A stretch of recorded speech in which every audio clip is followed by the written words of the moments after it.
Senator Roberts. Thank you. Some commentators question whether we should have warriors in the Australian Defence Force. My answer to that question is emphatic. Yes, we should. Australians ask the government to protect us from foreign enemies. There's a line on a map. It's called our national border.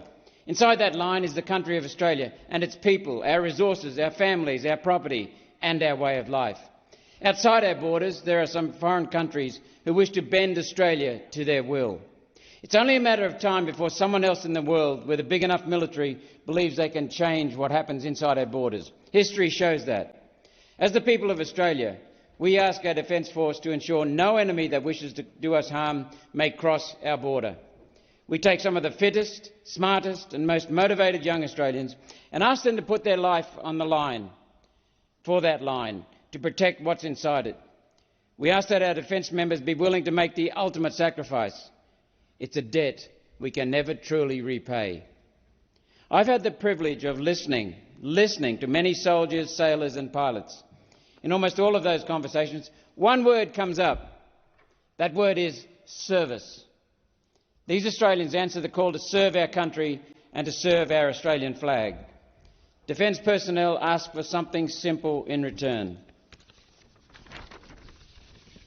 They ask for something that I agree they deserve. They ask for a purpose to their service. They ask for a clear mission. Above all, they ask for accountable leaders. The Defence Force has been in a drought of accountable leadership at the very top. Politicians have always invoked the Anzac spirit in big speeches. But it's not enough to stand up on Anzac Day and claim to back the troops. We must deliver the things they deserve every day: a clear purpose, a clear mission and accountability for our leaders. Successive politicians, ministers and especially generals have failed to deliver this for our defence personnel. Australia had forces deployed to Afghanistan for 20 years. Australia's uniformed military was pitted against the Taliban, an insurgent guerrilla organisation. With superior technology, tactics and resources and training and troops, Western forces famously won nearly every tactical engagement. The Taliban reportedly had a saying: "You have the watches," referring to the West's better technology, "but we have the time."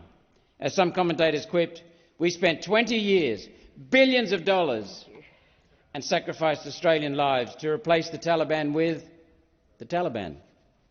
The tens of thousands of ADF personnel who were deployed to the Middle East deserve our praise. They accepted the call and committed their lives to it. It's the leaders, the politicians and the generals that must be held accountable for the decision to send our best to faraway lands.